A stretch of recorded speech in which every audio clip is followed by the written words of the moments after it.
ओम श्री गणेशाय नमः। श्री सरस्वत्यै नमः। श्री बालकृष्णाय नमः। गजाननं भूतगणाधिसेवितं कपित्थजम्बू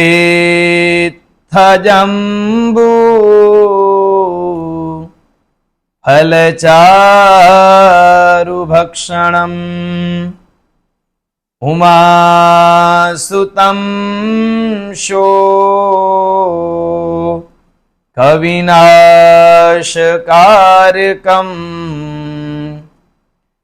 नमामि विघ्नेश्वरपादपङ्कजम्। वंशी विभूषितकरान् नवनीरदाभात्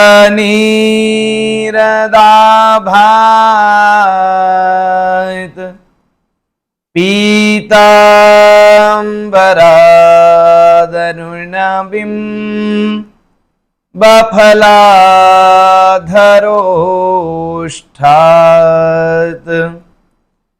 पूर्णेन्दुसुन्दरमुखात् अरविन्दनेत्रात्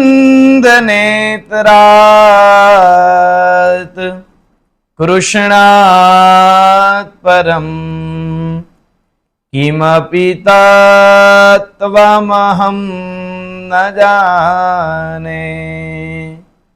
नारायणं नमस्कृत्य नरं चैव नरोत्तमं देवीं सरस्वतीं व्यासं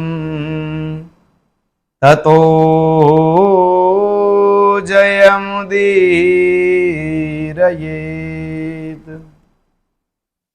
परम कृपाळु परमात्मा भगवान श्री नारायणना चरणों में वंदन। महाभारतनी दिव्य कथाओं आपणे गई कथा में जोयुं के राजा शांतनु सत्यवतीनी साथे लग्न करवानी इच्छा राखे छे अने एना पुत्र देवव्रत द्वारा संकल्प प्रतिज्ञा लेवाय छे के जो मारा पितानी साथे ए सत्यवतीना विवाह थता होय अने एनामां हूँ युवराज पदे निश्चित छूं ए बाधा छे तो हूँ संकल्प करूं छूं कि हूँ क्यारेय राजा बनीश नहीं। आगळ जता मारा संतान राजा न बने एवी चिंता आवती होय तो हूँ बीजो संकल्प करूं कि क्यारेय हूँ विवाह पण करीश। आवो संकल्प करी अने एना पिता शांतनुना विवाह ए मत्स्यगंधा नामनी कन्या साथे करावडावे छे। विवाह थया बंनेना अने सुखरूप जीवन चालवा लाग्युं छे। पछी ए राजा शांतनु अने मत्स्यगंधा के जे आगळ जईने सत्यवती तरीके ओळखाया तो ए बंने द्वारा बे पुत्रोनो जन्म थयो।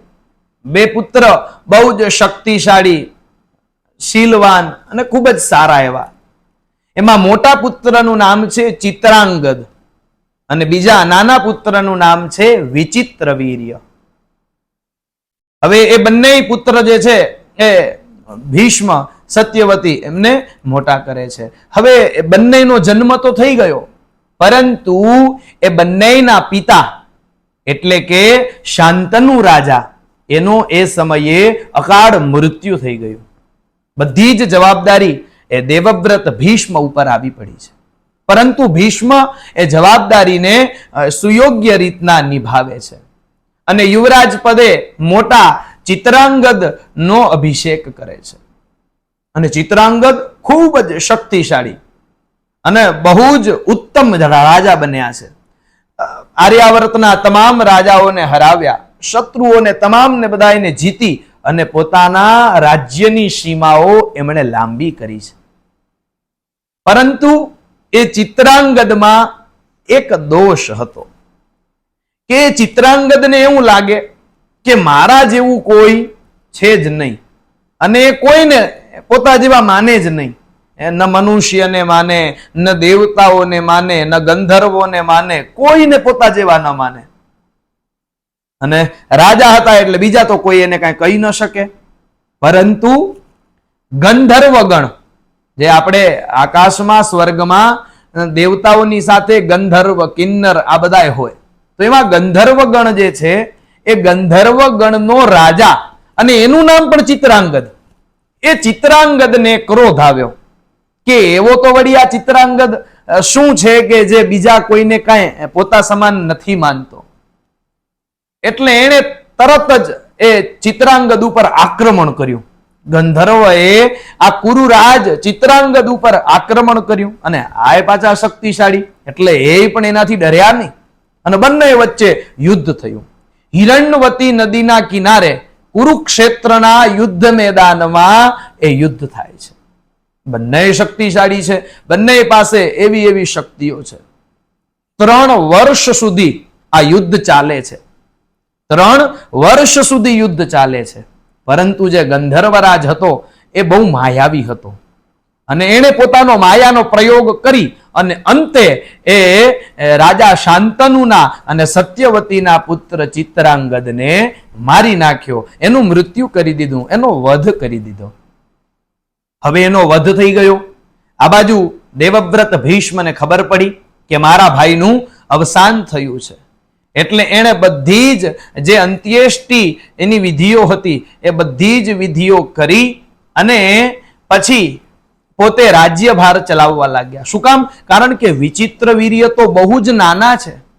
વિચિત્રવીર્ય એ તો હજી ઘણા બધા નાના છે, એટલે એનો રાજાના પદ ઉપર અભિષેક તો કરી દીધો, પરંતુ એ રાજ્ય ચલાવે તો ભીષ્મ જ છે. એ વિચિત્રવીર્ય ધીરે ધીરે મોટા થાય છે, એ પણ બહુ જ શક્તિશાળી છે. યુવાવસ્થા થઈ, અને પછી યુવાવસ્થામાં એના વિવાહની ચિંતા થઈ કે હવે આ વિચિત્રવીર્યના વિવાહ એ આપણે કરવા જોઈએ. અને એ જ સમયમાં એમને એવા સમાચાર મળ્યા કે કાશીરાજ નામના એક રાજા છે, અને એમની 3 દીકરીઓ છે, અંબા, અંબિકા અને અંબાલિકા. એ ત્રણેયનું સ્વયંવર ત્યાં થાય છે કાશીમાં. એટલે દેવવ્રત ભીષ્મ એ વિચિત્રવીર્ય માટે એ 3 કન્યાઓને લાવવાનો સંકલ્પ કરી લીધો, અને સેનાને સાથે ન લીધી. એકલા ભીષ્મ પોતાનો રથ અને શસ્ત્ર લઈ અને કાશીરાજના નગરમાં પહોંચી ગયા. ત્યાં સ્વયંવર થાય છે. હવે એ સ્વયંવરમાં જે ભીષ્મ છે એ ભીષ્મ ઉપસ્થિત થયા, અને ભીષ્મની એ સમયે ઉંમર પણ થોડી મોટી થઈ ગઈ હતી. તો એ જે 3 કન્યાઓ હતી એ 3 કન્યાઓ ભીષ્મને થોડા વૃદ્ધ માને છે, એટલે એને કોઈ વરમાળા પહેરાવતી નથી. તો ભીષ્મને તો વરમાળા પહેરવી પણ નહોતી, પણ એને તો એના ભાઈ માટે એ 3 કન્યાઓ જોઈતી હતી. પણ જ્યારે એ કન્યાઓએ ભીષ્મને હાર ન પહેરાવ્યો એટલે ત્યાં ઉપસ્થિત અન્ય રાજાઓ એ ભીષ્મની ઉપર હાસ્ય કરે છે કે હવે આ ઉંમરમાં આટલી વૃદ્ધ અવસ્થામાં આને વિવાહ કરવાની ઈચ્છા થઈ લાગે છે, કે બ્રહ્મચર્યનો સંકલ્પ કર્યો હતો, તો હવે આ ઉંમરે શું બ્રહ્મચર્યનો સંકલ્પ તોડી નાખશે? એટલે બધા હાસ્ય કરવા લાગ્યા, અને ત્યાં ભીષ્મને ક્રોધ આવ્યો. એટલે ભીષ્મ એ બધાને કહી દીધું કે તમારા જે અહીંયા બેઠેલા તમામ રાજાઓ જેની પાસે સામર્થ્ય હોય, હું આ 3 કન્યાઓને લઈ જાઉં છું, જેનું સામર્થ્ય હોય એ મને રોકી લે. જો શાસ્ત્ર મહાભારતમાં બતાવે છે કે વિવાહની પદ્ધતિઓ હોય. આહુય દાનમ કન્યાનામ ગુણવદભ્ય સ્મૃતમ બુધૈહિ અલંકૃત્ય યથાશક્તિ પ્રદાય ચ ધનાન્યપી. કે શાસ્ત્રએ શું વર્ણન કર્યું કે કાયદેસર કન્યાના પિતા એ વરરાજાને એના પરિવાર સહિત બોલાવે, એટલે જે જાન જવાની પદ્ધતિ, તો એને બોલાવે અને એ ત્યાં જાય, એની સાથે એની દીકરીના વિવાહ કરે. અથવા તો યથાશક્તિ અલંકૃત્ય, પોતાની દીકરીને શણગારીને અને વિશેષ ધન આપીને એ પણ લગ્ન કરી શકે. અથવા તો પ્રયચ્છંત્ય પરે કન્યામ મિથુનેન ગવામપી વિત્તેન કથિતે નાન્યે બલે નાન્યેનું માન્ય ચ. શું કહે છે કે ઘણા એવા હોય કે જે બે ગાય આપીને દીકરીનું કન્યાદાન કરે, ઘણા ગાય આપીને દીકરીનું કન્યાદાન કરે, ઘણા ધન આપીને દીકરીનું કન્યાદાન કરે, અને ઘણા જે છે એ બળપૂર્વક કન્યાનું હરણ કરી જાય, અને ઘણા એવા છે કે જે બંને સ્ત્રી અને પુરુષ એ કન્યા અને યુવક એકબીજાને પસંદ કરીને વિવાહ કરે. ઘણી જગ્યાએ પ્રમત્તમુપયાન્ત્યન્યે સ્વયમન્યે ચ વિંદતે અષ્ટમમ તમથો વિત્ત વિવાહમ કવિભિસ્મૃતમ.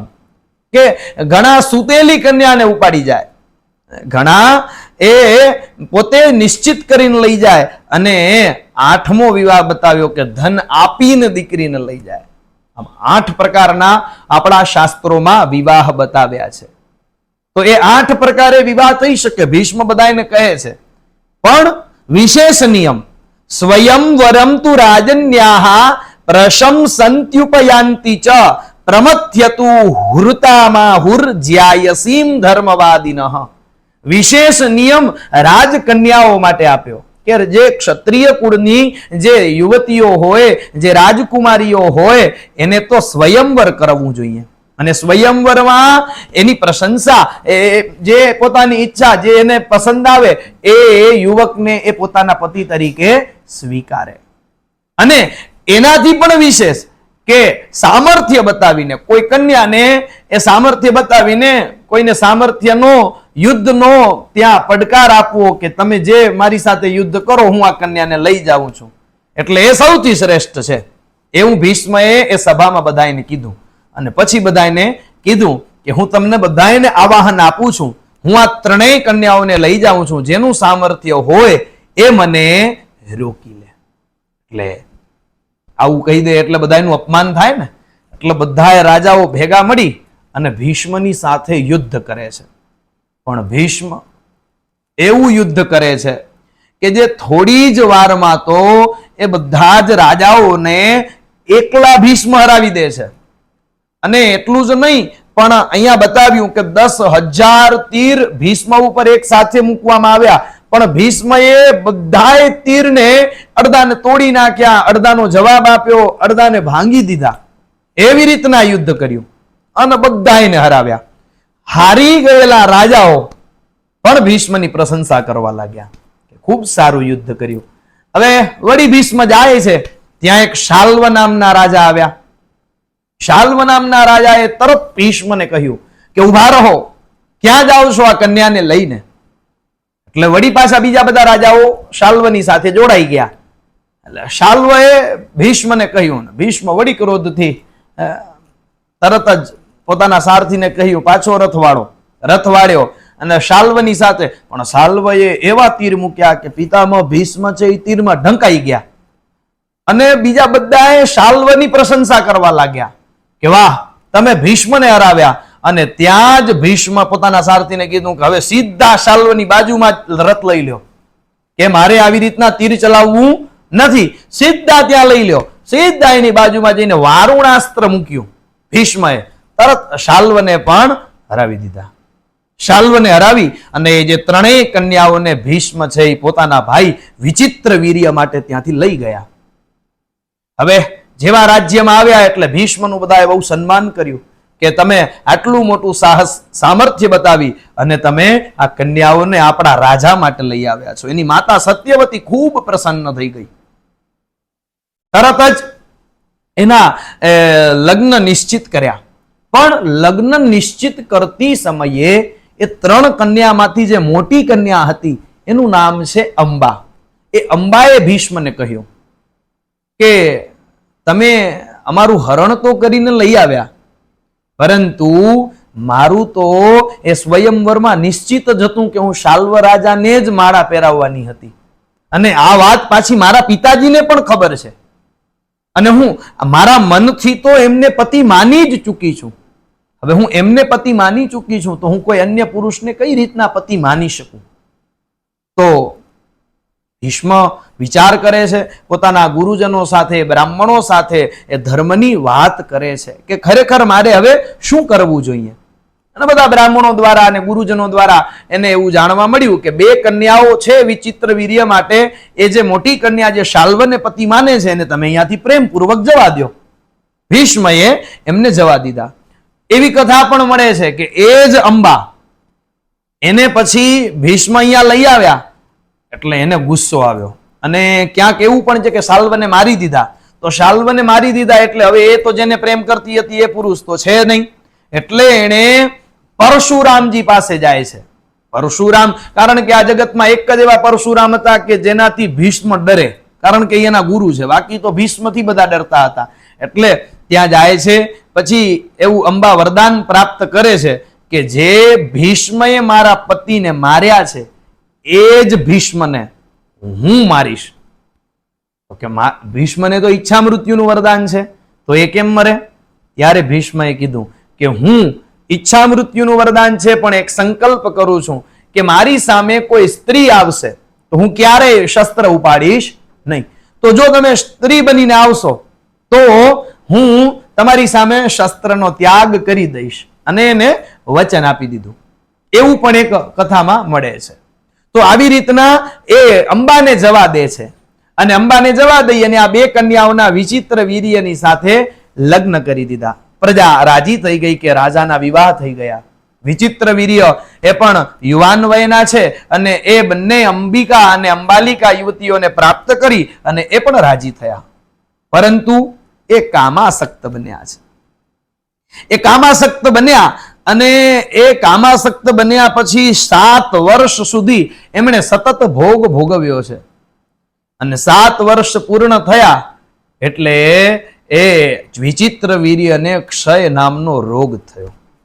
હવે ક્ષય રોગ થયો એટલે ભીષ્મએ ભારત આખામાંથી, આર્યાવર્તમાંથી સારા સારા ચિકિત્સકોને બોલાવ્યા, પરંતુ એનો કોઈ ઉપાય કરી શક્યા નહીં. કારણ કે જે લખેલું છે એ તો થવાનું જ છે. એટલે વિચિત્ર વીર્યનું ઘણા બધા પ્રયત્નો કર્યા પછી પણ મૃત્યુ થઈ ગયું. વિચિત્ર વીર્યનું મૃત્યુ થઈ ગયું.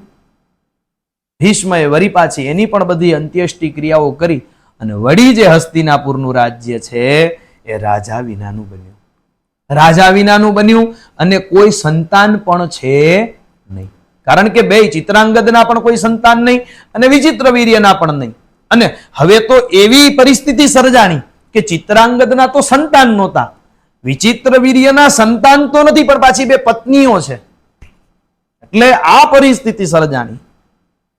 એટલે સત્યવતી ચિંતા કરે છે કે હવે આ રાજ્યનું શું થશે. એટલે સત્યવતીને કોઈ જ માર્ગ દેખાતો નથી. ત્યારે સત્યવતી પોતાના જે ભીષ્મ પુત્ર છે ભીષ્મને કહે છે કે હે પુત્ર, હવે આપણા રાજ્યને ચલાવવા માટે બીજો કોઈ જ ઉપાય, હવે એકમાત્ર ઉપાય છે. શું? કે તમે રાજા બની જાઓ. તમે વિવાહ કરો, રાજા બનો અને તમારા સંતાનો, તમારા દ્વારા સંતાન થાય તો આપણું રાજ્ય ચાલે. પણ ભીષ્મને, અને જો કે સત્યવતીએ ઘણું સમજાવ્યું કે જો તમે કરશો આ કાર્ય તો ખૂબ સારું રહેશે, પરંતુ એ ક્યારેય ભીષ્મ એ વાતને માને નહીં. વળી સત્યવતી કહે કે હું તમારી માતા જ છું અને શાંતનુ તમારા પિતાને હું તમારી માતા, તો હું પણ રાજી છું તમે રાજા બનો એમાં.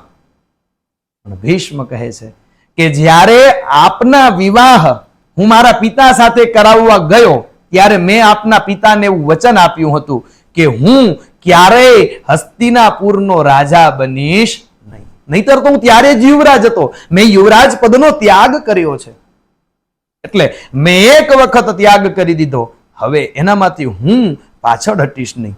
જો ભીષ્મ શું કહે છે, એનું નામ દેવવ્રત છે, એનું નામ ભીષ્મ નથી, નામ તો દેવવ્રત છે. પણ એને ભીષ્મ શું કામ કીધું? કારણ કે અહીંયા હવે કેવું બોલે છે, મહાભારતમાં શ્લોક આપ્યો કે પરિત્યજેયમ ત્રૈલોક્યમ રાજ્યમ દેવેશુ વા પુનઃ યદ્વાપ્યધિકમેતાભ્યામ નતુ સત્યમ કથંચન. કે મને આ ત્રણેય લોકનું રાજ્ય મળતું હોય તો એ રાજ્ય મને નથી જોઈતું. દેવેશુ વા પુનઃ, દેવતાઓનું સ્વર્ગ મળે તો મને એ નથી જોઈતું.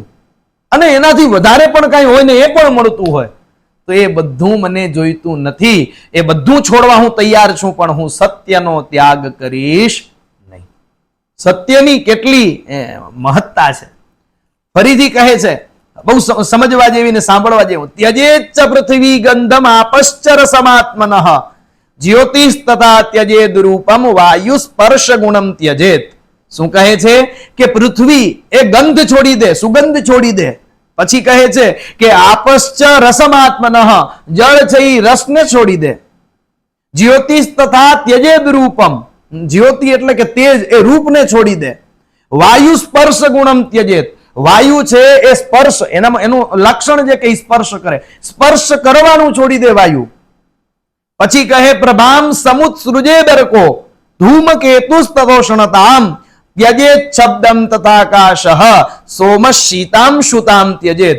કે સૂર્ય, અર્ક એટલે સૂર્ય, પ્રભામ ત્યજેત, એ પોતાના તેજને, પ્રભાને છોડી દે, પ્રભાવને છોડી દે. ધૂમકેતુસ્તથોષણતામ, અને ધૂમકેતુ જે છે એ પોતાની ઉષ્ણતા, ગરમીને છોડી દે. ત્યજેત શબ્દમ તથાકાશઃ, આપણે જે કાંઈ બોલીએ ને શબ્દનો ગુણ આકાશ છે, કે આકાશ શબ્દને છોડી દે. અને સોમઃ શીતામ શુતામ ત્યજેત, સોમ એટલે કે ચંદ્ર, શીતામ શુતામ એટલે કે શીતળતાને છોડી દે. વિક્રમમ વૃત્રહા જહિયાત ધર્મમ જહિયાત ધર્મરાટ. શું કહે છે કે વૃત્ર ધારણ કરનાર વિક્રમને છોડી દે, અને ધર્મ રાજા એ ધર્મને છોડી દે. નત્વહમ સત્યમુત્સૃષ્ટુમ વ્યવસેયમ કથંચન, પરંતુ હું સત્યનો ત્યાગ કરીશ નહીં. આટલું કીધું ને એટલે સત્યવતીને એમ થઈ ગયું કે મારે ભીષ્મને સમજાવવા જોઈએ નહીં, કારણ કે આટલી પ્રતિજ્ઞા પાછી યાદ અપાવી દીધી કે હું તો આ નહીં જ કરું. હવે બીજો માર્ગ શોધવાનો રહ્યો. એટલે સત્યવતીએ કીધું કે હે પુત્ર, તારી વાતને હું સમજુ છું કે તું ખૂબ સત્યવાદી છો, બધું જ સાચું, પરંતુ રાજ્યનો વિચાર કરવો એ પણ આપણી જવાબદારી છે. આપણું રાજ્ય કોણ સંભાળશે? રાજા વિનાનું રાજ્ય કેવું લાગે? અને તું અત્યારે આ રાજ્યને, ભલે તું રાજા નથી, પણ આની સૌથી મોટી જવાબદારી તો તારી છે. તો તું જ મને કંઈક માર્ગ બતાવ. ત્યારે ભીષ્મ કહે છે કે માતા, તમે શું કામ ચિંતા કરો છો? શું કામ? કારણ કે શાસ્ત્રએ તો વર્ણન આપ્યું જ છે એનું. શું? તો કહે છે કે જ્યારે પરશુરામ મહારાજે આ પૃથ્વી ઉપર ક્ષત્રિયો જ્યારે પાપ કરવા વાળા બન્યા, ત્યારે બધાએ ક્ષત્રિયોનો નાશ કર્યો. તો પછી એ ક્ષત્રિયોનો નાશ થયા પછી રાજા કોણ બને? કારણ કે એ રાજાઓ જ ન વધે તો એને ત્યાં સ્ત્રીઓ દ્વારા સંતાન કઈ રીતના થાય? અને ત્યારે એ બધાય સ્ત્રીઓને બ્રાહ્મણ દ્વારા સંતાન થયા છે. મહાભારત કહે છે કે તો તમે એ બ્રાહ્મણ દ્વારા આ બંને કન્યાઓ પાસેથી પુત્ર પ્રાપ્ત કરાવી શકો છો. તો પછી એ સત્યવતી વાત કરે છે કે મારા એ પુત્ર છે કે જે આ કાર્ય કરી શકે. જો એનાથી પહેલા ભીષ્મ એક વૃત્તાંત બતાવે છે કે આવું ઘણી વખત બન્યું છે. અને એમાં એક ઘટના બતાવી કે ઉતથ્ય નામના એક ઋષિ છે. એ ઉતથ્યને એમના પત્નીના ગર્ભમાં બાળક હતું, અને એ ઉતથ્યનો નાનો ભાઈ એટલે કે બૃહસ્પતિ એને એની ભાભીને એના ભાભીને કહે છે કે મારે તમારી સાથે સમાગમ કરવો છે. ત્યારે એના ભાભી કહે છે કે હું તમારા ભાઈના પત્ની છું અને તમારા ભાઈનું ગર્ભ મારા ગર્ભમાં છે, એટલે હું અત્યારે આપની ઈચ્છા પૂર્ણ ન કરી શકું. અને એ સમયે એ બૃહસ્પતિ છતાંય કામાસક્ત બનીને વિનંતી કરે વારે વારે, અને ત્યારે ગર્ભમાં રહેલ બાળક જે છે એને ના કહે છે કે તમે આ ન કરી શકો. ત્યારે એ બૃહસ્પતિ ગુસ્સે થઈ અને ગર્ભમાં રહેલ બાળકને શ્રાપ આપે છે કે જા, તું મારી કામાવસ્થામાં વચ્ચે આવેશ એટલે તું જ્યારે જન્મ લઈશ ત્યારે જન્મતા જ તું આંધળો બનીશ. થયું પૂરું. હવે જન્મ્યો, એનું નામ પડ્યું દીર્ઘતમા. એ આંધળો બન્યો. હવે આ આંધળો જે છે એ ધીરે ધીરે મોટો થાય, એને ત્યાં દીકરાઓ થયા. હવે એના દીકરાઓએ પોતાના પિતાને નદીમાં તરાવી દીધા. એટલે આ દીર્ઘતમા જે છે એ નદીમાં તણાતા તણાતા દૂર ગયા અને આ બધા એને એમ કે એના પિતા મૃત્યુ પામ્યા. પણ એ પહોંચ્યા બલિ નામના એક રાજા પાસે. તો એ બલિ રાજાએ એમને લઈ લીધા. બલિ રાજાને ત્યાં કોઈ સંતાન ન હતા અને એ સંતાન કરવા માટે એ સામર્થ્ય નહોતું એમની પાસે. તો એમણે એ દીર્ઘતમાને કીધું કે આપ મારી પત્ની સુદેશણાથી એક સંતાન આપો મને. તો દીર્ઘતમાએ હા પાડી. હવે એ સુદેશણા એની પાસે જાય છે, પણ સુદેશણા જે છે એ સુદેશણા એના મનમાં કપટ હોય છે. એટલે સુદેશણા પોતાની જગ્યાએ એક દાસીને મૂકી દે છે. તો દાસી જાય છે અને એના દ્વારા દીર્ઘતમા દ્વારા અને દાસી દ્વારા 11 પુત્રોનો જન્મ થાય છે. થોડા સમય પછી એ બધા જ જે સંતાનો છે એ બધા સંતાનો વિદ્યાભ્યાસ કરતા હતા અને એ સમયે એ રાજાએ જોયા. તો રાજાએ કહ્યું કે આ બધા જ મારા પુત્રો. ત્યારે દીર્ઘતમાએ કીધું કે આમાં એકેય તમારા પુત્ર છે નહીં. તો કહે કે શાસ્ત્ર સંમત છે કે મારી પત્ની હોય અને કોઈ બ્રાહ્મણ દ્વારા જો એને ત્યાં સંતાન થાય તો એનો પિતા હું જ કહેવાઉં. તો કે વાત સાચી છે, પણ આ બધાયની માતા તમારી પત્ની નથી. શું કામ? કારણ કે તમારી પત્નીએ તમારી સાથે કપટ કર્યું છે. એણે એની જગ્યાએ દાસીને મૂકી હતી. એટલે આ બધા જ પુત્રો મારા અને એ દાસીના છે. એટલે એણે ક્ષમા યાચના કરી ફરીથી પોતાની પત્નીને કહ્યું કે હવે તમે એ બ્રાહ્મણ પાસે જાઓ. એટલે એ પાછા આવે છે અને પછી એ સુદેશણા દ્વારા એમને ત્યાં સંતાનનો જન્મ થાય છે અને એ સંતાનના પિતા એ બલિ જ કહેવાયા. એટલે આ એક પરંપરા હતી જેને નિયોગ પદ્ધતિ કહી છે શાસ્ત્રમાં.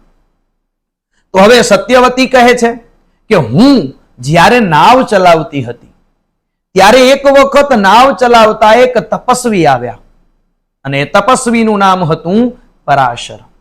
અને પરાશરજી મારી નાવમાં બેઠા અને મને એમણે કહ્યું કે હે કન્યા, મને તારા દ્વારા એક પુત્ર જોઈએ છે. એટલે હું એ સમયની અવળા યુવતી, હું એમને હા પણ કઈ રીતના પાડું અને ના પણ કઈ રીતના પાડું. કારણ કે હા પાડું તો મારું યુવતી પણ નષ્ટ થાય અને ના પાડું તો એ શ્રાપ આપી દે એની બીક, એનો ડર લાગે. એટલે હું ચિંતામાં પડી અને ત્યાં મને પરાશરજીએ કીધું કે તું ચિંતા ના કર, કારણ કે આનાથી તારું યુવતી પણ નષ્ટ થશે નહીં. તું યુવતી જ ગણાઈશ અને તું અવિવાહિતા જ ગણાઈશ અને જે સંતાન જન્મશે એ સંતાન આખા જગતનું કલ્યાણ કરશે. અને એમણે મારી સાથે એ સમયે જે સમાગમ કર્યો એ સમાગમ દ્વારા એક સંતાન જન્મ્યું અને એ સંતાન એટલે કોણ?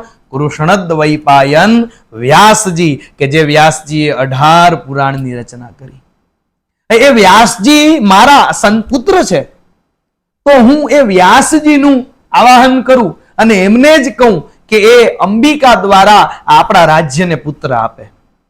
અને ભીષ્મએ પણ અનુમતિ આપી કે યોગ્ય છે, વ્યાસજી તો બહુ ઉચ્ચ બ્રાહ્મણ છે અને વ્યાસજી દ્વારા જો આપણને સંતાન મળશે તો આપણું રાજ્ય એ સંતાન દ્વારા ખૂબ આગળ વધશે ને એ રાજા બહુ પ્રતાપી રાજા હશે. તો તમે એ વ્યાસજીને નિમંત્રણ આપો. તો સત્યવતીએ વ્યાસજીનું સ્મરણ કર્યું અને માતાની જે સ્મરણની જે શક્તિ એમને, કારણ કે વ્યાસજી તો જે છે એ અંતર્યામી હતા, એમને તરત એને ખબર પડી કે મારી માતા મને યાદ કરે. તરત એ માતા પાસે આવ્યા, આવીને માતાને વંદન કર્યા અને માતાએ એમનો આતિથ્ય સત્કાર કર્યો, વ્યાસજીનું સન્માન કર્યું, વ્યાસજીને ઊંચા આસન ઉપર બેસાડ્યા છે. હવે આસન ઉપર બેસાડ્યા અને પછી વ્યાસજીને પહેલા તો એમના સ્તુતિ વંદન કર્યા, એમને અર્ઘ્ય આદિ પ્રદાન કર્યું અને પછી વ્યાસજીને કહ્યું કે હે વ્યાસ, તમે મારા પુત્ર છો અને એ તમે જે મારા પુત્ર છો એટલે હું આપની માતા, અને જેટલો અધિકાર એક પુત્ર ઉપર પિતાનો હોય એટલો જ અધિકાર એની માતાનો પણ હોય છે. તો હું તમને એ અધિકારથી કહું છું કે તમારા નાના ભાઈ એટલે કે ચિત્રાંગદ અને વિચિત્રવીર્ય બંને મૃત્યુ પામ્યા છે અને વિચિત્રવીર્યના પત્ની અંબિકા અને અંબાલિકા એ અત્યારે પુત્ર પ્રાપ્ત કરવાના આ યોગ્ય ઉંમરમાં છે. તો આપ કૃપા કરો અને આપના આપના તેજ દ્વારા અમારા આ રાજ્યને એક સંતાન એ અંબિકા દ્વારા આપો. વ્યાસજીએ કહ્યું કે હે માં, આ કાર્ય તો ધર્મને ઉચિત છે, એટલે હું ચોક્કસ કરીશ. એના બે કાર્ય, એક દેવતાઓએ પણ આ કાર્યને ઉત્તમ કાર્ય ગણાવ્યું, અને બીજી વસ્તુ કે તમે મારી માતા છો અને માતાની આજ્ઞા હોય એટલે હું ચોક્કસથી એ કાર્ય કરીશ. તો કહે ભલે. તો વ્યાસજીએ કહ્યું કે તમે એ અંબિકાને કહો કે 1 વર્ષ સુધી વ્રત કરે, કારણ કે હું તો બ્રાહ્મણ છું, એ મારું તેજ સહન કરી નહીં શકે. તો એને કહો કે 1 વર્ષ સુધી એ વ્રત કરે, અને વ્રત કરવા પછી 1 વર્ષ પછી હું ઉત્તમ પ્રકારના દિવસે એના દ્વારા સંતાન તમને પ્રદાન કરીશ. સત્યવતી કે એટલો સમય નથી, કારણ કે આ રાજ્ય છે એ રાજા વિનાનું છે. 1 વર્ષ સુધી આ રાજ્યને રાજા વિનાનું કેમ રખાય? તમે એવું કંઈક કરો કે આજે જે સંતાનને જન્મ આપે. વ્યાસજી કહે કે મારી સાથે એ સમાગમ કરવા આવે અને સમાગમ કરી શકે એ જ એનું વ્રત છે, કારણ કે મને સીધું જ સહન કરી શકવું એની શક્તિ નથી. જો એ સહન કરી લે તો એ વ્રત છે, તો ભલે આજે જ સમાગમ થાય. તો સત્યવતી દ્વારા એ બધું જ એમને સમજાવવામાં આવ્યું કે તમારા દિયર મતલબ કે દેર, એ દેર એટલે કે કોણ? તો કે વ્યાસજી. એ વ્યાસજી દ્વારા તમારા ગર્ભથી એક બાળક જન્મશે આજના દિવસે, તો આપ એના માટે એ તૈયાર સજ્જ થાઓ. તો અંબિકા તૈયાર થયા. હવે અંબિકા વ્યાસજી પાસે જાય છે, પરંતુ વ્યાસજીનું તેજ સહન કરી શકતા નથી, એટલે એ વ્યાસજીને જોઈને ડરી જાય અને આંખ બંધ કરી દે છે. વ્યાસજી તો પોતાની માતાની આજ્ઞા પ્રમાણે સમાગમ કરે છે, પણ જેવા બહાર આવે ત્યારે એ સત્યવતી પૂછે કે કેમ આ રાજ્યને ઉત્તમ રાજા મળશે કે નહીં? ત્યારે કહ્યું કે આ કન્યા દ્વારા જે બાળક જન્મશે એનામાં 10,000 હાથીઓનું બળ હશે, અને એ ખૂબ અતિશય બળશાળી હશે, અને એની પત્ની છે એ 100 બાળકોને જન્મ આપશે, એટલે ખૂબ જ ઉત્તમ છે. પરંતુ એ જે આનો દીકરો છે એ આંધળો હશે. શું કામ? કારણ કે એ અંબિકા જે છે એ મારા તેજને સહન ન કરી શકી, એને આંખ બંધ કરી દીધી. ક્યાંક એવું કહે છે કે પટ્ટી બાંધી દીધી હતી. એ બે પણ કારણ મળે છે. તો એના કારણે એનો પુત્ર પણ આંધળો બનશે. સત્યવતી કહે આંધળો રાજા કેમ બને? એટલે કામ કરો, એ અંબિકા છે એવી જ રીતના બીજી પત્ની છે અંબાલિકા, એ અંબાલિકાની સાથે પણ હવે તમે સમાગમ કરો અને આ રાજ્યને બીજો સંતાન આપો. વ્યાસજી પોતાની માતાની આજ્ઞાને શિરોધાર્ય કરે છે, અને અંબાલિકા જ્યારે વ્યાસજી પાસે જાય છે ત્યારે વ્યાસજીને જોઈને ડરી જાય છે, એટલે એનું શરીર પીળું બની જાય છે. અને એક કથામાં એવું પણ મળે છે કે એ વ્યાસજીના તેજને સહન કરવા આખા શરીર ઉપર ચંદન લગાડીને જાય છે. આ બે કારણ મળે છે. તો એના કારણે સમાગમ થયો ત્યાર, અને પછી જ્યારે વ્યાસજી બહાર આવ્યા તો વળી સત્યવતીએ પૂછ્યું કે હવે કેવો પુત્ર છે? ત્યારે કહ્યું કે પુત્ર તો ખૂબ ગુણવાન છે, અને આ જગતનો સૌથી શ્રેષ્ઠ ધનુર્વિદ્યા જાણનારો અને રાજાઓમાં ઉત્તમ ખૂબ જ, અને એના દ્વારા બહુ જ સારા 5 દીકરાઓનો જન્મ થશે કે જેને આ જગત પાંડવો તરીકે ઓળખશે. પરંતુ આ કન્યા કે જે પીળી પડી ગઈ એટલે એ બાળક પીળું પડશે, અને આગળ જતા એને પાંડુ રોગ થશે, એટલે એનું નામ પણ પાંડુ પડશે. સત્યવતી કહે છે કે ભલે. સત્યવતીએ વળી કીધું કે એક અમારી દાસીને પણ પુત્ર આપો. તો એક દાસીને એ વ્યાસજી પાસે મૂકવામાં આવી. હવે દાસી છે ને, એણે કોઈ જ પ્રકારનું કપટ રાખ્યું. વ્યાસજીને વંદન કર્યા અને પોતાનું સર્વસ્વ વ્યાસજીને અર્પણ કર્યું, અને એના દ્વારા એક ઉત્તમ પુત્ર જન્મ્યા. અને જેવા બહાર નીકળ્યા ત્યારે કહ્યું કે આના દ્વારા તો સ્વયં ધર્મરાજ એટલે કે યમરાજા એ આ પૃથ્વી ઉપર જન્મ લેશે, અને એના જેવા આ જગતમાં કોઈ ધર્મને જાણનારા નહીં થાય, અને એને લોભ અને ક્રોધ તો સહેજે સ્પર્શ કરશે નહીં, અને એ બાળકનું નામ થશે વિદુર. આવી રીતના 3 બાળકનો જન્મ થયો. 3 બાળકનો જન્મ થયો, અને 3 બાળકો જે છે એ એના કાર્યમાં ખૂબ ઉત્તમ છે. ધૃતરાષ્ટ્ર ખૂબ બળવાન છે, અને પાંડુ જે છે એ ખૂબ જ ઉત્તમ પ્રકારના રાજા, ધનુર્વિદ્યાઓમાં એ ઉત્તમ પ્રકારે પોતાનું પ્રદર્શન કરે છે અને વિદુર ધર્મને જાણવામાં ખૂબ ઉત્તમ છે. તો કોઈએ પૂછ્યું કે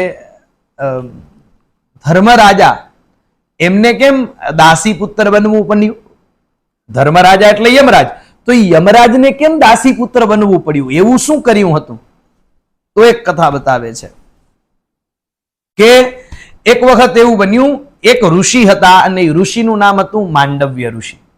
હવે માંડવ્ય ઋષિ પોતાના આશ્રમની બહાર બે હાથ ઊંચા કરી અને તપસ્યા કરતા હતા. અને જ્યારે એ તપસ્યા કરતા હતા એ સમયે કોઈ રાજાનું ધન ચોરી અને થોડા ચોર ત્યાંથી આવ્યા. હવે આ મૌનપણે તપસ્યા કરતા, કાંઈ બોલાય નહીં, તો એને ચોરને જોયા પણ એ કાંઈ બોલ્યા નહીં. એટલે ચોરે શું કર્યું, એ બધા ચાલ્યા ગયા એના આશ્રમમાં અને ત્યાં છુપાઈ ગયા. તો છુપાઈ ગયા, પણ જેવા સિપાહીઓ દોડતા આવ્યા અને પૂછ્યું, એટલે જે ઋષિ હતા માંડવ્ય એનું તો મૌન હતું, એટલે મૌન હોય તો કેમ જવાબ આપે? તો એમણે જવાબ ના આપ્યો. તો જવાબ ના આપ્યો એટલે આ બધા અંદર ગયા, તપાસ કરીને અંદરથી ચોર મળ્યા. એટલે એને ચોરને તો લઈ ગયા, પણ એ માંડવ્ય ઋષિને પણ લઈ ગયા. અને રાજાએ પાછો એ માંડવ્ય ઋષિને શ્રાપ આપી દીધો કે એને ફાંસી આપો, સૂડીએ ચડાવી દો. એટલે એને સૂડીએ ચડાવી દીધા. પરંતુ સૂડીએ ચડાવ્યા, પણ સૂડીએ ચડાવ્યા પછી એ માંડવ્ય ઋષિનું મૃત્યુ થયું નહીં. થોડા દિવસ સુધી ન થયું. બધા પૂછવા લાગ્યા કે કેમ? અરે માંડવ્ય ઋષિ કહે કે મહારાજ કોઈ પાપના કારણે આવું થયું હશે. પણ જેવી આ વાતની ખબર પડી એટલે બધા રાજાને આ વાત કરી કે આ ઋષિને તમે સજા આપી છે પણ એ ઋષિનું મૃત્યુ નથી થયું. રાજાને તરત સમજાઈ ગયું કે મારી કોઈ ભૂલ છે. રાજા આવીને વિનંતી કરે, ક્ષમા યાચના કરે કે મને માફ કરજો, મને ક્ષમા કરજો, મેં તમને સજા આપી, તમે તો આમાં દોષી નથી, નિર્દોષ છો. એમ કરીને સૂડી ઉપરથી ઉતાર્યા, સૂડીને કાપી, પણ સૂડીની જે અણી હતી ને એ એમના શરીરમાં રહી ગઈ. એટલે એ પછી માંડવ્ય ઋષિનું નામ અણી માંડવ્ય પડ્યું. એટલે અણી માંડવ્ય ત્યાંથી રાજાને ક્ષમા કરી દીધા. અણી માંડવ્ય એક વખત યમરાજાને મળ્યા અને યમરાજાને પૂછ્યું કે તમે મને આ જે સૂડીએ ચડાવવામાં આવ્યો એ સજા આપી, એનું કઈ કારણ ખરું? તો કે હા, એનું એક કારણ છે. શું? તો કે તમે પતંગિયાઓની એને માર્યા હતા. તો કે ક્યારે માર્યા હતા? તો કે અમે બાળપણમાં. ત્યારે એમણે કહ્યું કે તો તમે ધર્મરાજા થઈને તમે પાપ કર્યું. બાળપણમાં હું કોઈ પાપ કરું એ તો બાળક છે, એ બાળકને કઈ થોડું કઈ કહેવાય. હું તો ત્યારે 12 વર્ષનો હતો અને 12 વર્ષના બાળકને થોડી ધર્મ અધર્મની ખબર હોય. તમે ભૂલ કરી અને એના કારણે મારે ભોગવવું પડ્યું. એટલે હું તમને આજથી શ્રાપ આપું છું કે તમારે પણ પૃથ્વી ઉપર દાસી પુત્ર બનવું પડશે. એટલે એના શ્રાપને ભોગવવા વિદુરને દાસી પુત્ર બનવું પડ્યું. અને ત્યારથી પાછા એ જે ઋષિ હતા માંડવ્ય, અણી માંડવ્ય, એમણે નક્કી કર્યું કે આજથી હું એક મર્યાદા બનાવું છું. શું? કે મર્યાદામ સ્થાપયામ યદ્ય લોકે ધર્મ ફલોદયામ આ ચતુર્દશમાદ વર્ષાન ન ભવિષ્યતિ પાતકમ પરેણ કુર્વતામેવમ દોષ એવ ભવિષ્યતિ. કે આજથી હું આ ભારત વર્ષમાં એક એવી મર્યાદા બનાવું છું કે 14 વર્ષ સુધીના બાળકને કોઈ પણ કાર્યનો દોષ લાગશે નહીં.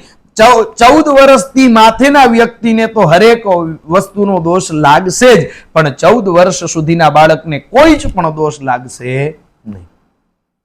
પણ શ્રાપ આપી દીધો એટલે વિદુર બનીને યમરાજાને અહીંયા આવવું પડ્યું, દાસી પુત્ર બનીને. હવે આ 3 કુમાર આવા રાજ્ય પાસે છે એટલે આ રાજ્ય તો ખૂબ મહાન બની ગયું. અરે આ રાજ્યની પ્રશંસાઓ થવા લાગી અને પ્રશંસાઓ થાય એટલું માત્ર નહીં, પણ આ રાજ્યની અંદર તમામ દેવતાઓ એ વાસ કરવા લાગ્યા. અરે બ્રાહ્મણો શાંતિથી યજ્ઞ કરી શકે છે અને જે જગ્યાએ બ્રાહ્મણો શાંતિથી યજ્ઞ કરી શકતા હોય સમજો કે એ સ્થાનથી વધારે સારું સ્થાન આ જગતમાં કોઈ નથી. એટલું ઉત્તમ બન્યું. રાજાઓ પણ આવે, તમામ રાજાઓને જીતી લીધેલા છે. ભીષ્મ એનું સંચાલન કરે છે. ધૃતરાષ્ટ્રને, પાંડુને અને વિદુરને ત્રણેયને ભીષ્મ ન્યાયની શિક્ષા આપે, એને વેદ ભણાવે, એને વિદ્યા આપે, એને ધનુર્વિદ્યા આપે, એને ગદા યુદ્ધ શીખવાડે, એને મલ્લ યુદ્ધ શીખવાડે, બધું જ શીખવાડે છે. અરે આ રાજ્યમાં નદીઓ છે એ શાંતિથી વહેવા લાગી, વૃક્ષો છે એ તરત મોટા થવા લાગ્યા, ફળ આપવા લાગ્યા, પુષ્પ આપવા લાગ્યા, કોઈ સ્ત્રી વિધવા નથી એ રાજ્યમાં. આવું રાજ્ય બની ગયું ધીરે ધીરે એ. અને આર્યાવર્તમાં આ રાજ્યની કેવી પ્રશંસા થાય તો કહે કે વીર સુનામ કાશી સુતે દેશાનામ કુરુજાંગલમ સર્વધર્મ વિદામ ભીષ્મ પુરાણામ ગજસાહ્વયમ. શું થયું કે વીર સુનામ કાશી સુતે, કે આ ત્રણેયની માતાઓ કોણ તો કે કાશીરાજની દીકરીઓ, એના જેવા દીકરાઓને જન્મ કોણ આપી શકે? કોઈ નહીં. દેશાનામ કુરુજાંગલમ, અને સૌથી સારું રાજ્ય કયું તો આ કુરુ રાજ્ય, હસ્તિનાપુર, આનાથી સારું રાજ્ય ન હોઈ શકે. સર્વ ધર્મ વિદામ ભીષ્મ, સૌથી વધારે ધર્મને જાણનારા કોણ તો કહે ભીષ્મ. અને પુરાણામ ગજસાહ્વયમ, સૌથી સારું નગર કયું તો કે ગજસાહ્વયમ, એટલે કે હસ્તિનાપુર. આનાથી વધારે સારું, એટલે જે કઈ સારું છે એ બધું ત્યારે હસ્તિનાપુરમાં જતું, એના સિવાય કઈ બીજે ક્યાંય સારું જ નહોતું. આવો સમય આવ્યો. ધીરે ધીરે બધા મોટા થયા. હવે સત્યવતી ભીષ્મને કહે છે કે આ કુમારો મોટા થયા છે તો હવે એમના વિવાહનો વિચાર કરવો જોઈએ. તો કહે છે કે હા. તો કે ધૃતરાષ્ટ્ર માટે મને ગાંધાર રાજ સુબલની પુત્રી ગાંધારી યોગ્ય લાગે છે. ભીષ્મએ કહ્યું કે માતા જેવી આપની આજ્ઞા. તરત જ સેનાને મૂકી દીધી કે ધૃતરાષ્ટ્ર માટે તમે તમારી દીકરી આપી દો. સીધો જ આદેશ, દીકરી આપી દો. એટલે સુબલ રાજા વિચાર કરવા લાગ્યા કે મારે અંધ પુરુષને મારી દીકરી કેમ આપવી? કારણ કે એ દીકરી શું કામ માગી આ લોકોએ? કારણ કે એ દીકરીને એવું વરદાન હતું કે એને ત્યાં 100 દીકરાઓ જન્મશે, એટલે જ એમને ત્યાં એ માંગુ નાખ્યું. પણ પિતાજી ચિંતા કરે, કારણ કે પિતાજીને તો ચિંતા થાય. એક શ્લોક છે નીતિશાસ્ત્રમાં કે કન્યા વરયતે રૂપમ માતા વિત્તમ પિતા કુલમ બાંધવા સુખમિચ્છન્તિ મિષ્ટાન્નમ ઇતરે જનાહ. કે એક કન્યાનો જ્યારે એના માટે વર પસંદ કરવામાં આવે ને ત્યારે દરેક લોકોના મનની કેવી વિચારતા. કન્યા વરયતે રૂપમ, કન્યા એને પસંદ કરે ને એટલે એ માત્ર એનામાં રૂપ જોવે કે સારો દેખાવો જોઈએ. માતા વિત્તમ, પણ એની કન્યાની માં હોય ને એવો વિચાર કરે કે એની પાસે પૈસા હોવા જોઈએ. શું કામ? કારણ કે એ દીકરીની બધી જ ઈચ્છાઓ પૂરી કરવાની જવાબદારી માતાએ લઈ લીધી હોય. એના પિતાજીને ખબર ન પડે એવી રીતના પણ એની ઈચ્છાઓ પૂરી એની માતા કરતી હોય ને એને ખબર હોય કે આનો ખર્ચો કેટલો છે, એટલે એને પૈસા તો જોઈશે. એટલે માતા વિત્તમ, માં એ ચિંતા કરે કે આને એ પૈસા વાળા હોવા જોઈએ.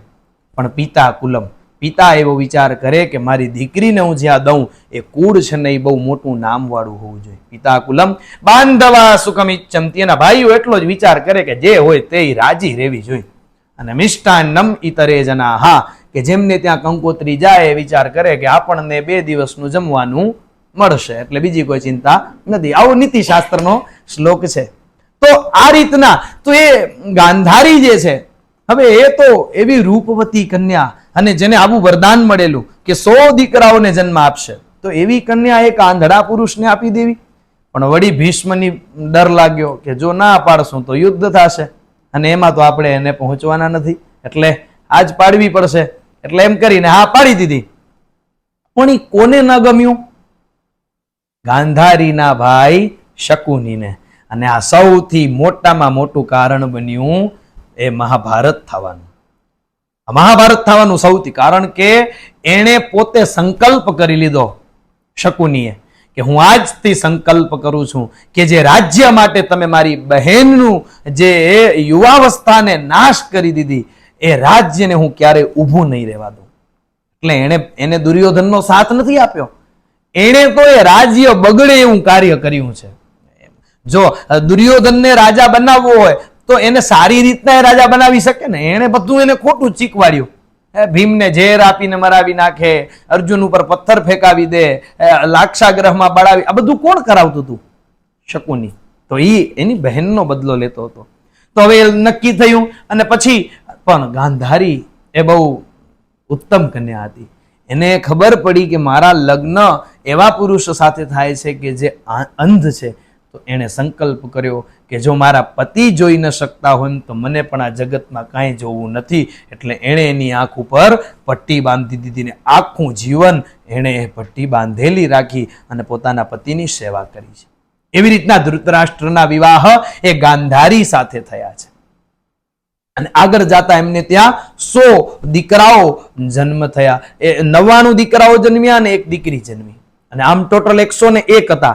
એ એક કોણ? તો કે એ ધૃતરાષ્ટ્રની જે એની દાસી દ્વારા એક દીકરાનો જન્મ થયો હતો જેનું નામ હતું યુયુત્સુ. એ કૌરવોમાં જે યુયુત્સુ હતો એ ગાંધારીનો નહોતો, એ દાસીનો હતો ધૃતરાષ્ટ્ર દ્વારા. તો ટોટલ 101 કૌરવો હતા. તો એ હતા. હવે બીજા નંબરમાં પાંડુને રાજા પણ બનાવી દીધા હતા.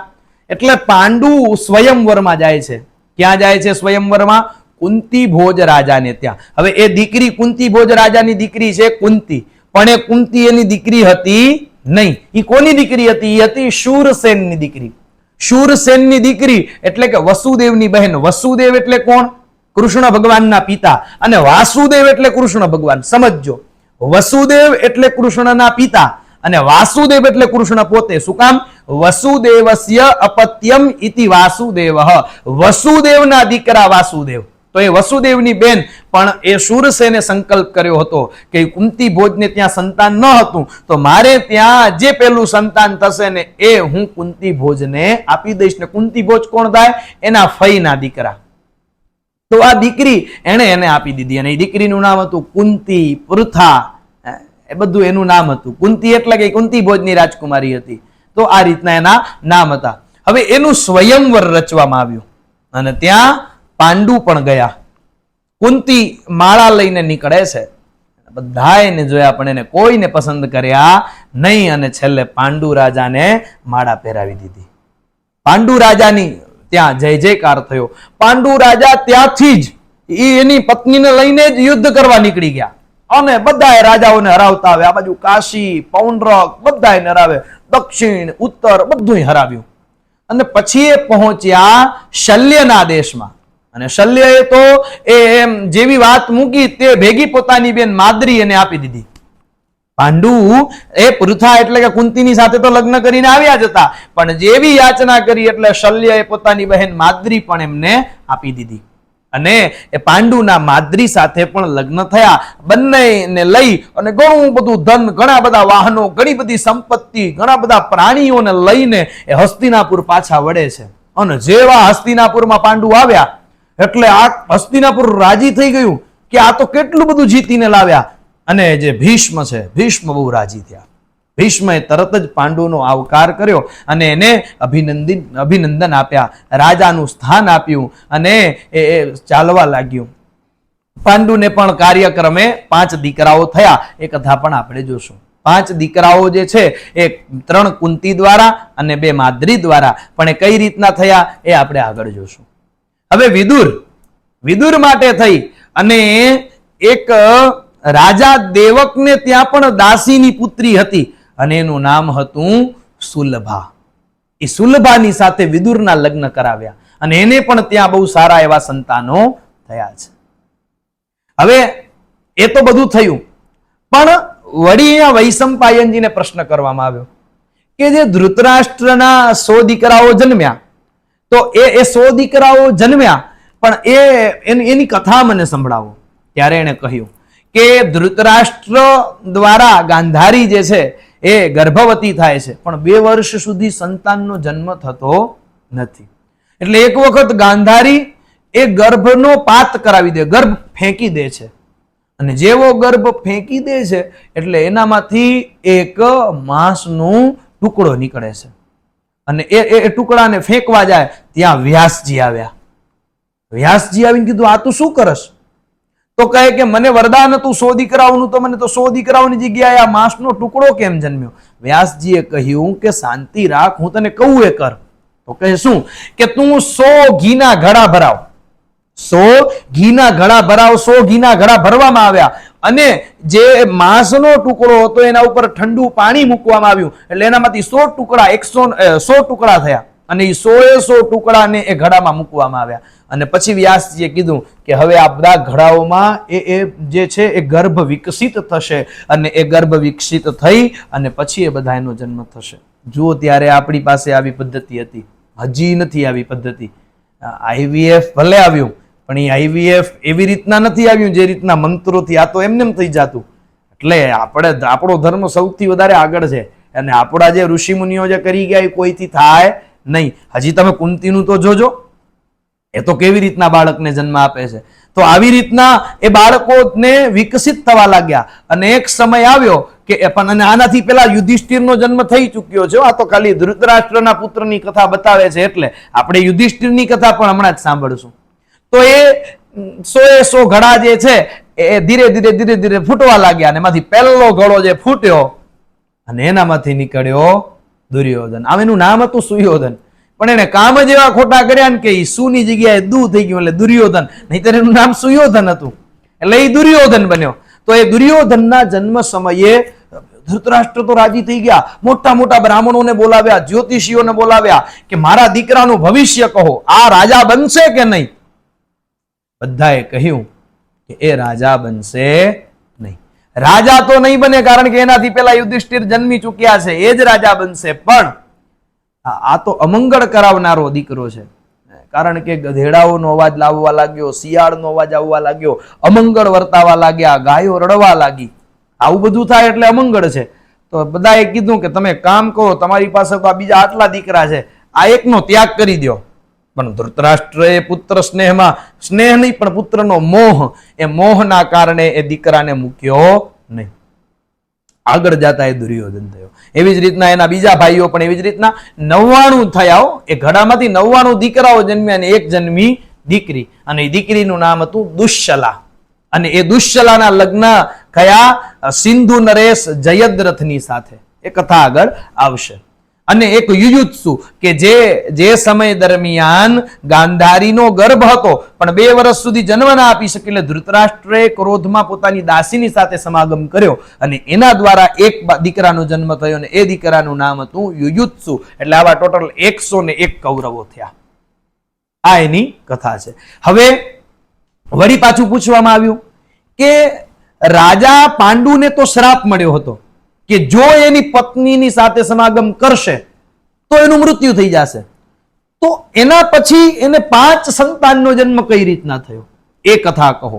તો એ કથામાં પેલા કહે છે કે જ્યારે રાજા પાંડુ રાજા બની ગયા અને એને આ બધું લઈ આવ્યા, ત્યારે એને એવી ઈચ્છા વ્યક્ત કરી કે મારી બંને પત્નીઓની સાથે મારે વિહાર કરવો છે.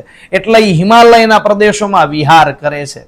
હવે ત્યાં વિહાર કરતા કરતા એક વખત પાંડુ રાજા તીર લઈ અને તીર ચડાવે છે અને એને તીર ઉપર, એને જે જગ્યાએ તીર માર્યું તો એને હરણ ઉપર તીર માર્યું.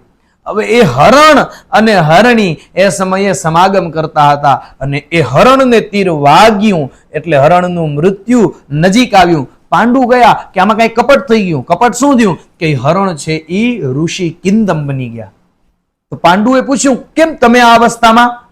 ત્યારે એને કહ્યું કે અરે પાંડુ રાજા, તમે તો ધર્મને પાળવા વાળા, તમે તો કેટલા નીતિમાન છો, અને તમે, હું મારી પત્નીની સાથે, મને લોક ભય હતો, લોક લજ્જા ન લાગે એટલે હું હરણની અવસ્થામાં મારી પત્નીની સાથે સમાગમ કરતો હતો અને મારા સમાગમને તમે તોડ્યો છે, એટલે એ તમે બહુ પાપ કર્યું. પાંડુ કહે કે મેં પાપ નથી કર્યું, હું ક્ષત્રિય છું અને ક્ષત્રિયનો નિયમ છે કે એ શિકાર કરે અને આવી જ રીતના શિકાર કરે. તમે કેમ હરણનું રૂપ લીધું? ભૂલ તો તમારી છે. પણ છતાંય એ ઘણો બધો સંવાદ થયો અને સંવાદ પછી એ કિંદમ ઋષિએ શ્રાપ આપ્યો કે તમે મારો આ જે સમાગમ તોડ્યો છે એટલે હું તમને શ્રાપ આપું છું કે જો તમે તમારી 2 માંથી એકેય પત્ની અથવા તો અન્ય કોઈ પણ સ્ત્રીનો સ્પર્શ કરશો કે સમાગમની ભાવનાથી, તો એ જ ક્ષણે તમારું મૃત્યુ થઈ જશે. પાંડુ રાજા તો શ્રાપને સ્વીકાર કરી લીધો. પોતાની પત્નીઓ સાથે વિલાપ કરે છે કે હું રાજા છું ને મારે ત્યાં કોઈ સંતાન નથી. હવે કેમ કરવું? હવે શું કરવું? અને હવે તો આ રાજ્યનો રાજા રહેવાનો પણ હું અધિકારી નથી રહ્યો. હવે તો હું ત્યાગ કરી દઈશ, હું બધું બ્રહ્મચર્ય પાડીશ, આ કરી, આવું બધું બોલવા લાગ્યા.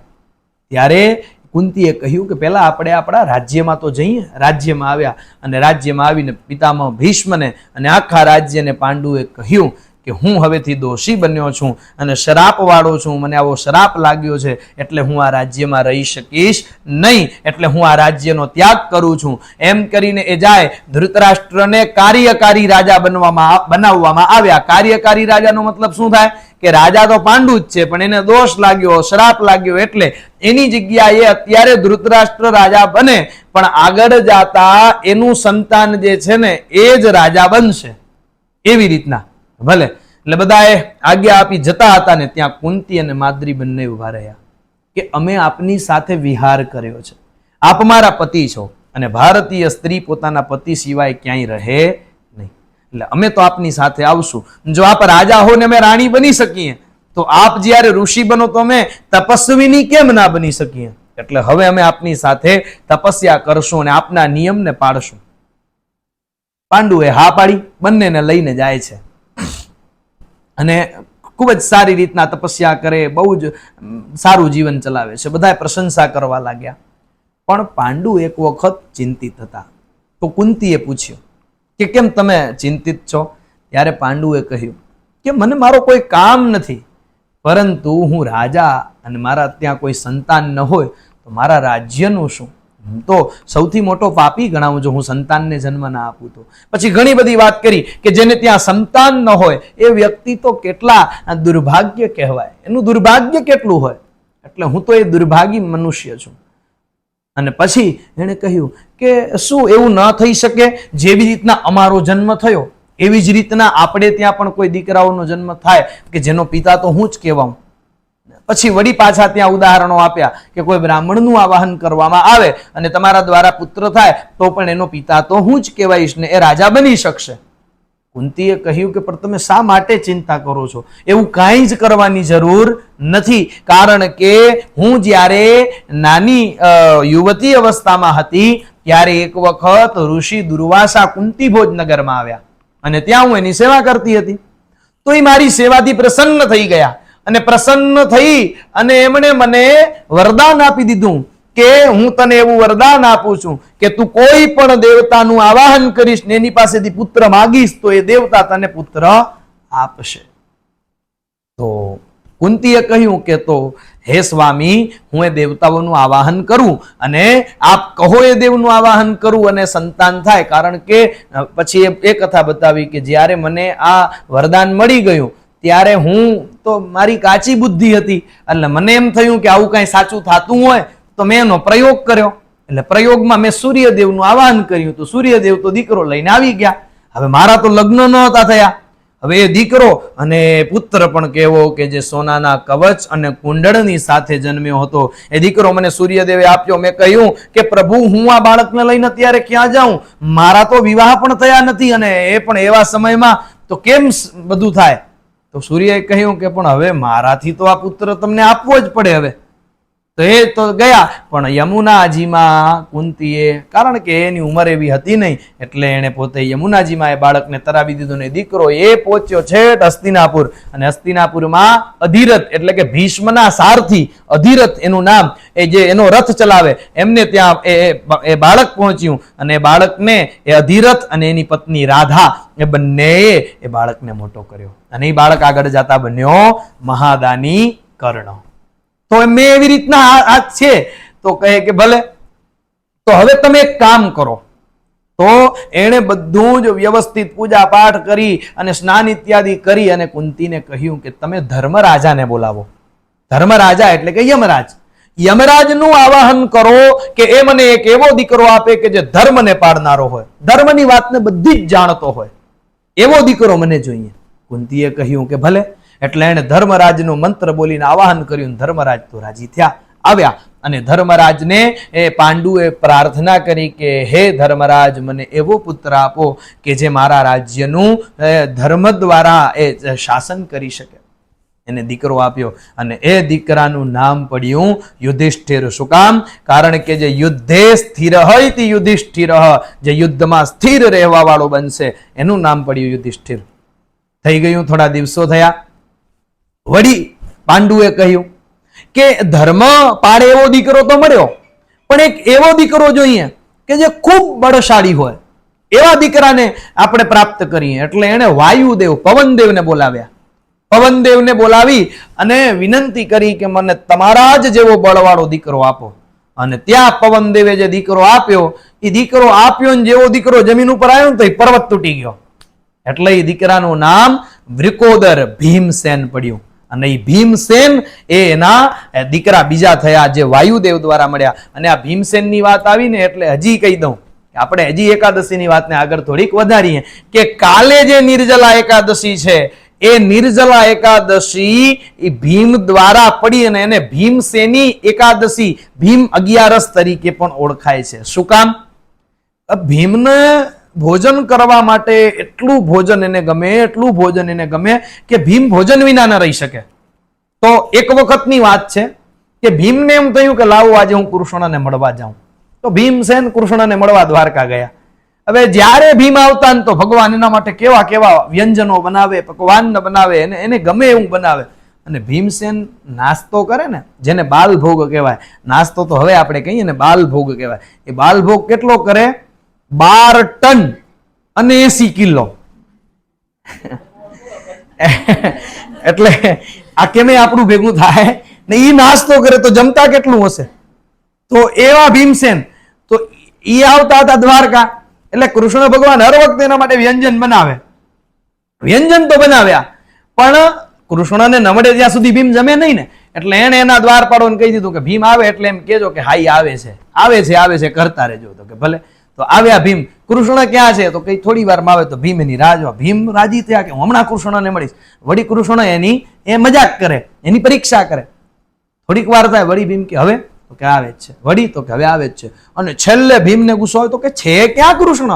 તો કે આવે છે. અને પછી છેલ્લે ભીમ ઉભા થઈ ગયા. તો ક્યાં? તો કે કૃષ્ણ જમવા ગયા છે. તો કે મને મૂકીને જમવા ગયા કૃષ્ણ?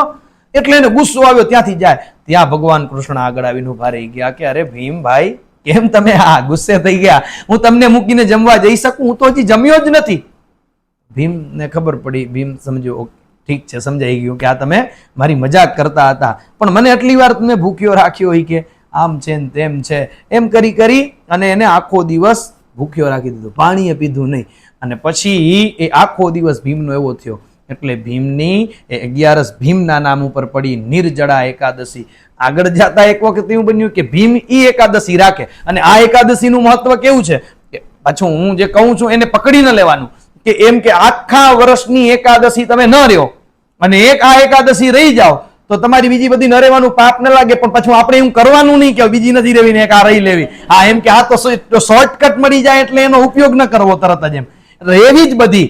પણ કદાચ કોઈ કારણસર જો બીજી એકાદશીઓનું જો આપણાથી વ્રત ન થયું અને આ વ્રત થઈ જાય તો આપણું સિદ્ધ થઈ જાય. જો એકાદશી એવું નથી. હા, નિર્જળા એકાદશીનું બહુ મહત્વ છે આનું. તો નિર્જળા એટલે કે જળ વિનાની. પછી એમ જળ તો મને આજે જ ગોરાણી એવું પૂછ્યું કે આમાં કે જળ ન પીવાય પણ ફ્રૂટ તો ખવાય ને. મેં કીધું એટલે આને કેમ ભેગું કરવું? એટલે જળ ન પીવાય તો પછી બીજું કાંઈ ના પીવાય, ન કાંઈ ખવાય, તો એ નિર્જળા. તમે સજલા પણ કરી શકો કે ખાલી પાણી પીવાનું. સફલા પણ કરી શકો, ફલૈહિ સહયુતા, કે જે ફળ ખાઈ અને કરો. સા આહારાય કરી શકો, એવી રીતના કરી શકાય આ બધા. અને નિર્જળા એકાદશીનું ખૂબ મહત્વ છે. ભીમસેન આગળ જતા એક વખત આ એકાદશી કરતા હતા તો એ ભીમસેન હિમાલયમાં હતા. તો હિમાલયમાં એને તરસ લાગી. તો હવે શું કરવું? એટલે ભીમ કે ના, હું નિર્જળા એકાદશી તો રહીશ જ. તો કે હવે પણ મારાથી આજે રહેવાય એમ નથી. એટલે એને પગ માર્યો ને ત્યાંથી પાણી નીકળ્યું. એટલે ભીમ કે હું મારું મોઢું બંધ કરી દઉં ને પાણીમાં બેસી જાઉં. એટલે ભીમ આખા પાણીમાં બેસી ગયા પણ પાણી પીધું નહીં. અને મેં વાંચ્યું નથી પણ એવું સાંભળ્યું છે બહુ જ સારા એવા એક સંતના મુખેથી કે 11ના દિવસે ક્યારેય પણ તુલસીજીને જળ અપાય નહીં. કારણ કે આપણે તો હજી સફલા કરી લઈ, હજી આહારા કરી લઈ બધું, પણ તુલસીજી છે ને એ કાયમ એકાદશી નિર્જળા કરે છે. એ જળ પણ પીતા નથી. જો આપણે જળ આપીએ તો એની એકાદશી તૂટી જાય. એટલે એ એકાદશીના દિવસે તુલસીજીને પાણી આપવું જોઈએ નહીં. આવું મેં ક્યાંય શાસ્ત્રમાં નથી વાંચ્યું, એટલે હું એમ ના કહી શકું કે આ શાસ્ત્રનું પ્રમાણ છે, પણ આવું મેં એક બહુ મોટા સંતના મુખેથી સાંભળેલું છે. તો આવા તો ભીમસેન ઉપરથી વાત હતી. તો એ ભીમસેન કોના દીકરા હતા? વાયુના, વાયુદેવના પુત્ર હતા. તો એ વાયુદેવના પુત્ર ભીમસેન, અને પછી એના બાદ પાંડુ રાજાએ કીધું કે એક એવો દીકરો જોઈએ કે જે ધનુર્વિદ્યામાં ઉત્તમ હોય, રૂપ એવું હોય, ગુણ એવા હોય, ભક્ત એવો હોય, એટલે બધું જ જેનામાં હોય. એટલે કોના જેવો? તો કે દેવરાજ ઇન્દ્ર જેવો. તો કે એના જેવો પુત્ર જોઈએ તો એને જ વિનંતી કરાય. એટલે દેવરાજ ઇન્દ્રને વિનંતી કરી. દેવરાજ ઇન્દ્રને કહ્યું કે મને તમારા જેવો પુત્ર આપો. એટલે દેવરાજ ઇન્દ્રએ તથાસ્તુ કહ્યું, અને ત્યાં એક દીકરાનો જન્મ થયો, ને એ દીકરાનું નામ પડ્યું અર્જુન. એ અર્જુન કે જે આપણને ગીતા પ્રાપ્ત થઈ ને, એ ગીતા અર્જુનના કારણે પ્રાપ્ત થઈ. એ અર્જુન કે જે આપણે નર નારાયણ શબ્દ બોલીએ ને, એમાં નારાયણ એટલે ભગવાન કૃષ્ણ, અને નર એટલે કે અર્જુન. એ અર્જુન કે જે આ જગતના સૌથી શ્રેષ્ઠ બાણાવળી. અને આજે એક તમારી પાસે ચોખવટ કરી દઉં, આ તમે લખી લેજો પાકું કરીને, કે સૌથી વધારે ધનુર્વિદ્યાનો કોઈ જ જો બાણાવળી ઉત્તમ હોય તો અર્જુન, કર્ણ નહીં. આપણે અત્યારે આ બધી કવિતાઓમાં સાંભળતા હોય કે કર્ણ જેવો કોઈ બાણા નહીં, એવું છે જ નહીં. આ તો આ જગતનો નિયમ છે કે જેને કાંઈ ન મળ્યું હોય ને એને બિચારો બનાવીને ઓલો જે સાચો છે ને એને નીચે ફેંકવામાં આવે. આ જગતનો નિયમ છે.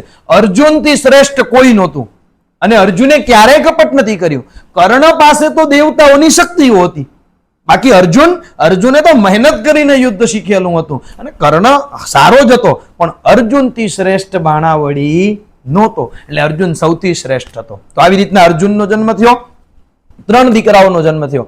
એટલે થોડા સમય પછી પાંડુ રાજા કુંતીને કહે છે કે જેમ તું મારી પત્ની છો, એમ માદ્રી પણ મારી પત્ની છે, અને જેમ તારાથી મને પુત્ર થાય તો મારું મૃત્યુ થાય, એમ માદ્રીથી પણ એમ. અને માદ્રીને તો આવું તારા જેવું કોઈ વરદાન પણ નથી, તો તું એવું કંઈક કર કે એ તારા જ વરદાનથી માદ્રીને પુત્ર મળે.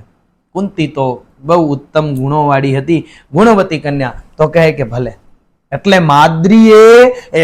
કુંતીએ માદ્રીને કહ્યું કે તું આ મંત્ર બોલ, મારો મંત્ર તને ફળશે.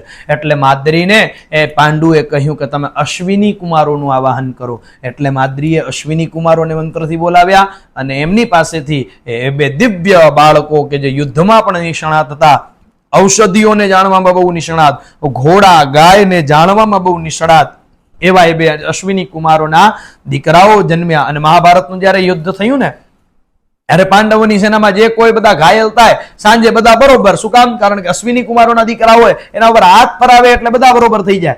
એમ કરીને પાંડવો યુદ્ધ જીત્યા. તો આવા 5 પાંડવોનો જન્મ. પાંડોહો અપત્યમ ઇતિ પાંડુ તેચ પાંડવાહા. એ પાંડુના દીકરા હતા, એટલે એ 5 પાંડવ થયા.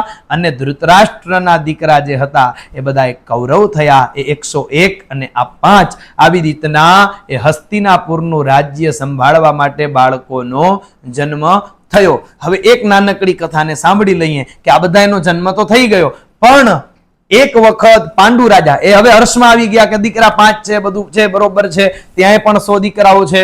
એટલે હવે એક વખત એ પાંડુ રાજા પોતાના કામના આવેગને પાડી શક્યા નહીં, અને માદ્રીને કામાવસ્થા માટે તૈયાર કરી. માદ્રી એ વિનંતી કરે છે કે સ્વામી આપને શ્રાપ લાગ્યો છે, પણ એ પાંડુ રાજા પોતાના ઇન્દ્રિયોને પોતાના આવેગમાં રાખી ન શક્યા, અને એ પોતાનું નિયંત્રણ ખોઈ ચૂક્યા. અને જેવો માદ્રીનો સંસર્ગ કરવા જાય ત્યાં જ પાંડુ રાજાનું મૃત્યુ થઈ ગયું. જેવું પાંડુ રાજાનું મૃત્યુ થયું એટલે માદ્રીએ કુંતીને વાત કરી. કુંતી કહે કે હું મોટી છું એટલે હું રાજાની સાથે સતી થઈશ.